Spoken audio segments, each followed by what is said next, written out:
रात के सन्नाटे में हरीश अपनी किताबों में डूबा हुआ था। यह गांव के किनारे स्थित एक पुरानी हवेली थी जहां वह अकेला रहता था। इस हवेली के बारे में मशहूर था कि कई साल पहले वहां एक युवा लड़की रहस्यमय तरीके से गायब हो गई थी। रात के 12 बजे हरीश ने किताब बंद की और लाइट बुझाकर बिस्तर पर लेट गया। अभी उसकी आंख लगी ही थी कि दरवाजे पर हल्की सी दस्तक हुई।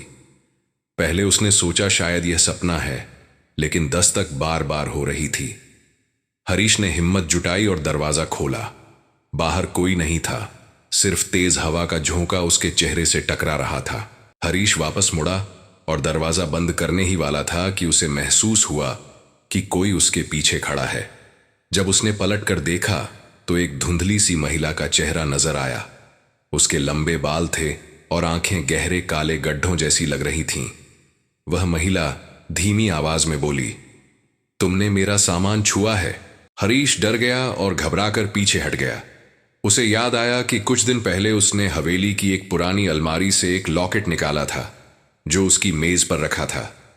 महिला की नजरें उस लॉकेट पर टिक गईं और वह तेजी से उसकी तरफ बढ़ने लगी। हरीश ने चीखने की कोशिश की, लेकिन उसकी आवाज गले में ही अटक गई। उसी पल लॉकेट अपने आप जमीन पर गिरकर टूट गया और वह महिला धुएं में बदलकर गायब हो गई। हरीश ने जल्दी से लॉकेट के टुकड़ों को उठाया और बाहर जाकर पास के कुएं में फेंक दिया। लेकिन जब वह वापस आया तो उसने अपने कमरे के आईने में उसी महिला को अपने पीछे खड़ा पाया। आईने में महिला मुस्कुराते हुए बोली, यह हवेली किसी को जिंदा नहीं छोड़ती। हरीश की चीखें पूरे गांव में गूंज उठीं और फिर सब कुछ सन्नाटे में डूब गया। अगले दिन सुबह हवेली खाली थी। हरीश का कोई निशान नहीं मिला, सिर्फ एक पुराना लॉकेट मेज पर रखा था।